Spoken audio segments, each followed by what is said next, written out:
होली सतगुरुदेव भगवान की जय। आदरणीय प्रेमी भक्तों, जो भूत से डरते हैं, प्रेत से जिनको भय लगता है, तो देखिए इस कथा के माध्यम से भूत प्रेतों का भय दूर किया गया है कि जो ईश्वर भक्त होते हैं वो हर जगह पर और हर जर्रे जर्रे में, कण कण में उसी परमात्मा का दर्शन करते हैं, क्योंकि नाम रूप और विकार इनको हटा देने पर शेष परमात्मा ही रह जाता है। तो इसीलिए बताया है कि अगर भक्त की किसी भूत प्रेत में भगवत भाव भी, अगर भक्त की किसी भूत प्रेत में भगवत भाव हो भी जाए तो उस प्रेत का उद्धार हो जाता है और भक्त को भगवान के दर्शन हो जाते हैं। जैसे भक्त नामदेव जी को एक बार लंबे कद का एक भयंकर प्रेत दिखाई दिया, तो वे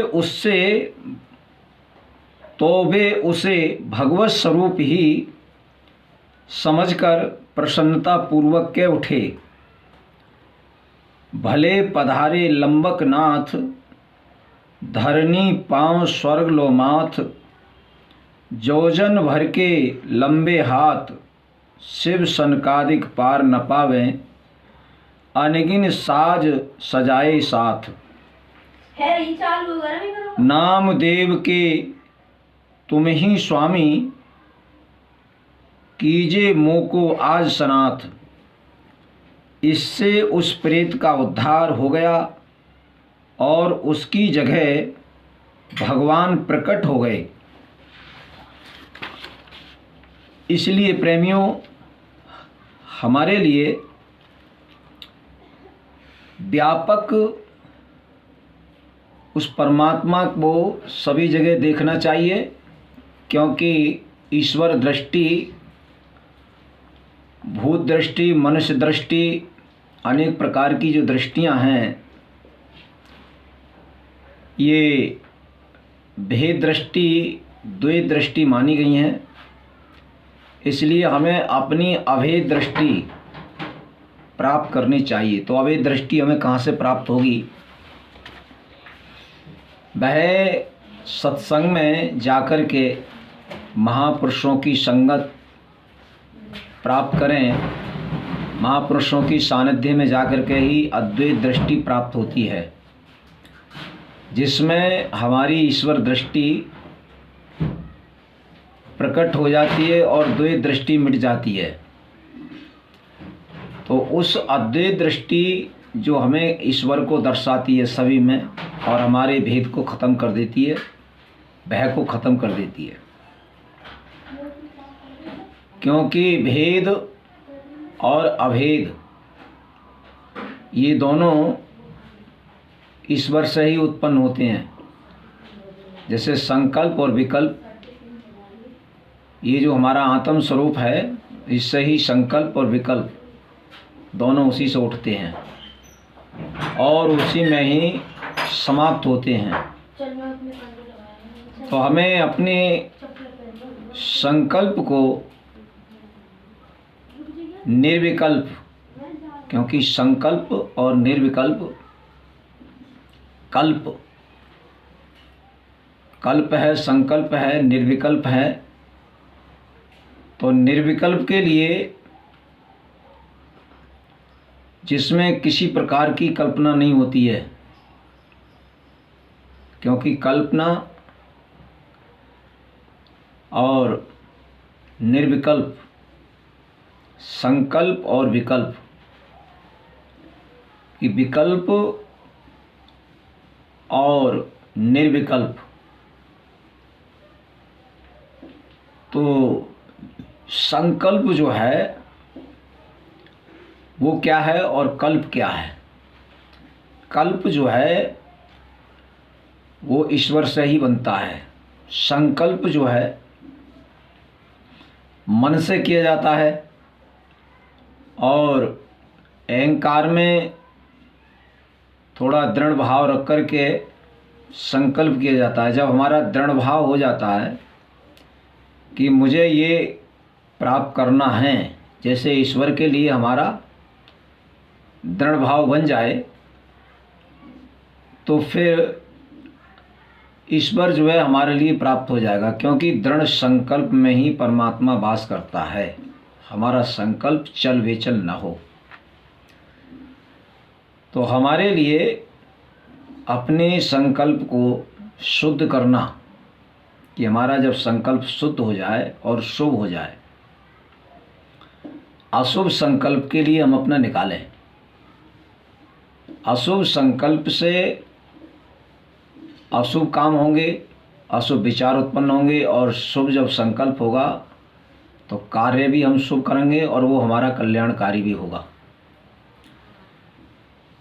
तो इसीलिए प्रेमियों, भक्ति जो हमें करनी है, अगर भक्ति हम करना चाहते हैं तो पहले हम अपने चित्त की शुद्धि करें, क्योंकि चित्त जब शुद्ध होता है तो शुद्ध चित्त से शुद्ध ही विचार उत्पन्न होंगे, और विचार जब शुभ उत्पन्न होंगे तो हमारे कार्य भी शुभ होगा, और शुभ कार्य ही फिर हमारे लिए कल्याणकारी होता है, कल्याण करने वाला हो जाता है। तो हमारी आहार की शुद्धि हो, व्यवहार की शुद्धि हो। जिस जगह बैठ कर के हम भजन करते हैं वो जगह हमारी शुद्ध होनी चाहिए, और जगह को हम परिवर्तन न करें, एक ही जगह पर बैठ कर के भजन भाव करें। जब एक जगह बैठ कर के भजन भाव करते हैं, शुद्ध आसन पर बैठ कर के, जगह हमारी शुद्ध हो और अपने विचारों को भी शुद्ध रखें, तो ये विचार जो शुद्ध होते हैं हमारे, ये हमारे भोजन से, क्योंकि आहार जब शुद्ध होगा तो हमारे विचार शुद्ध होंगे, हमारा चित्त शुद्ध हो जाता है।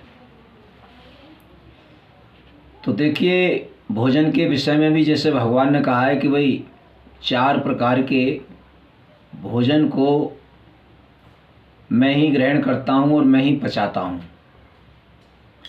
क्योंकि मन के द्वारा जो भोजन, जैसे बाघ इंद्री ने भोजन को उसे ग्रहण किया, और वाघ इंद्री ने जो है उसको दांतों के द्वारा चब करके रसना के द्वारा उसको रस निकाल लिया, और वो रस जो है जब अपान वायु नीचे ले जाती है, अपान वायु नीचे ले जा करके छोड़ देती है, उसको समान वायु जो है पचा करके उसके रस को निकाल करके सभी नाड़ियों में को संचार कर देती है। इसलिए भोजन के विषय में भी हमको जानना चाहिए, क्योंकि 3 प्रकार का जो भोजन है, जैसे दिया है कि भाई प्राण जलमय है, मन अन्नमय है, और वाक्य हमारी तेजोमय है। तो भोजन को 3 उसमें विभक्त करते हैं। जैसे हम जब भोजन खाते हैं, अन्न खाते हैं, तो उस अन्न को 3 रूप में जो है विभक्त कर दिया जाता है, बदल दिया जाता है। पहला जो है स्थूल रूप भोजन का, अन्न का, वो है मल, वो स्थूल रूप माना जाता है। मध्यम रूप उसका जो है मांस बनता है, और सूक्ष्म रूप जो है मन, क्योंकि मन की जो पुष्टि होती है वो भोजन का जो सूक्ष्म रूप होता है उससे मन की पुष्टि होती है। ऐसे ही जल है, जल का जो स्थूल रूप है वो मूत्र माना गया है, और मध्यम रूप रक्त, और सूक्ष्म रूप प्राण, क्योंकि प्राण को जो पुष्टि मिलती है वो जल के द्वारा ही मिलती है। प्राण को वस्त्र भी माना गया है जल का, इसलिए बहुत से जो लोग हैं वो भोजन करते समय जल से ही उसको भोग लगाते हैं, उसकी परिक्रमा देते हैं। तो मान लो जल का जो पहला रूप बताया कि मूत्र, सूक्ष्म रूप रक्त, मध्यम रूप और सूक्ष्म रूप प्राण। इसी तरह से ही घृत तेल जब हम खाते हैं तो इसको भी 3 रूप में विभक्त किया जाता है। पहला रूप घृत का हड्डी, क्योंकि हड्डी पुष्ट जो होती है वो घृत से और तेल से होती है, तो हड्डी पहला रूप माना गया, स्थूल रूप। और मध्यम रूप मज्जा, जो हड्डी के भीतर होता है। मज्जा और सूक्ष्म रूप पाणी वाक्य मानी जाती है। तो आप ये कैसे कि जैसे जब हम दूध को गर्म करके जब जमाते हैं और जब उसको बिलोते हैं तो फिर छाछ जो है वो नीचे रह जाता है, लौनी फिर निकलती है, और लौनी को जब हम, क्योंकि लौनी ऊपर आ जाती है और उससे भी जब ताते हैं तो उसमें से घी निकल आता है सूक्ष्म रूप। इसी तरह से ही जो है ये अन्न है, जल है और भोजन है, ये 3 विभागों में विभक्त हो जाता है। ऐसे ही प्रेमियों, हमारा जैसे इंद्रियां हैं, मन है और बुद्धि है। बुद्धि जो है वो हमारी आत्मा का जो है पर्यायवाचक नाम बुद्धि है। तो आत्मा के स्वरूप के बिना बताया कि जब तक हम आत्मा को नहीं जानेंगे, अपने आप को नहीं जानेंगे, तब तक परमात्मा हमारे मोक्ष का पालन नहीं करता। इसलिए हमें मोक्ष की प्राप्ति अगर चाहते हैं तो अपने आप को जानें, मैं क्या हूँ, मेरा स्वरूप क्या है। जब तक मैं अपने स्वरूप को वास्तविक को नहीं जानूंगा तब तक मुझको मोक्ष की इच्छा ही नहीं बनती, जिज्ञासा नहीं बनती है। क्योंकि अगर स्थूल मैं अपने को जान लूँ कि मैं स्थूल हूँ, या मैं कोई इंद्रिय हूँ, या मैं मन हूँ, तो इनके लिए तो ज़रूरत ही नहीं बनती है मोक्ष को पाने के लिए। क्योंकि जब वो, जिसको हम जीव आत्मा कहते हैं, वो जीव आत्मा सबसे जो छुटकारा अलग है। कभी कभी हम बिल्कुल अलग रहना चाहते हैं संसार से, कि मैं बिल्कुल संसार से अलग रहूं। जब हम थक जाते हैं, परेशान हो जाते हैं, तो फिर हम एकांत चाहते हैं, और थोड़ा एकांत में पहुंच करके फिर हमको नई ताकत मिल जाती है। इसी तरह से प्रेमियों, कभी कभी हम जो अकेला रहना चाहते हैं, क्योंकि हम अकेले हैं संसार से, संसार में जिज्ञासा करके और संसार को अपने में आरोपित करके फिर संसार को हम अपने में धारण कर लेते हैं, और कुछ समय के बाद में स्वयं संसार ही हम अपने को मानने लगते हैं। जैसे कि देह अपने को मानने लगे, इंद्रियां मानने लगे, तो हमने संसार को धारण कर लिया। तो प्रेमियों, इस तरह से हम जो है नहीं निकल पाएंगे संसार से। संसार से अगर हम निकलना चाहते हैं, तरना चाहते हैं, तो इसके लिए अपने स्वरूप की हमें जानकारी करनी चाहिए। अगर हम नाम को जपते रहे, उपासना करते रहे, तो तप करते रहे, तो जिस ब्रह्म में तपलोक, महलोक, जनलोक और सत्यलोक, ये और भी लोक हैं, औरों को प्राप्त हो जाएगा, वो ब्रह्म को प्राप्त नहीं होगा। ब्रह्म को प्राप्त करना चाहता है तो हमें ब्रह्म की ही डिग्री प्राप्त करनी पड़ेगी, ब्रह्म को ही जानना पड़ेगा, तभी हम ब्रह्म को प्राप्त हो सकते हैं और हमारा सदा सदा के लिए मोक्ष हो सकता है। इतना ही इस वीडियो में इतना ही देते हैं, और धन्यवाद। आगे जो है फिर आपके लिए और भी दिया जाएगा। हमारे चैनल को सब्सक्राइब करें और लाल बटन दबा करके, बेल आइकन को दबा करके जो है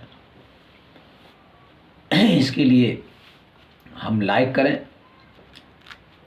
जो हमारे वीडियो के इच्छुक हैं, सत्संग के इच्छुक हैं, इसमें ज़्यादा हम रोचक भजनों के माध्यम से, प्रवचन के माध्यम से देते हैं गहराई से। जिनको गहराई का सत्संग सुनना है तो वो हमारे इस चैनल को सब्सक्राइब करें, क्योंकि अध्यात्म के जो जिज्ञासु हैं, अध्यात्म ब्रह्म विद्या के, अध्यात्म ब्रह्म विद्या ही ये ब्रह्म को ही प्रकाशित करती है, ब्रह्म को जनाती है।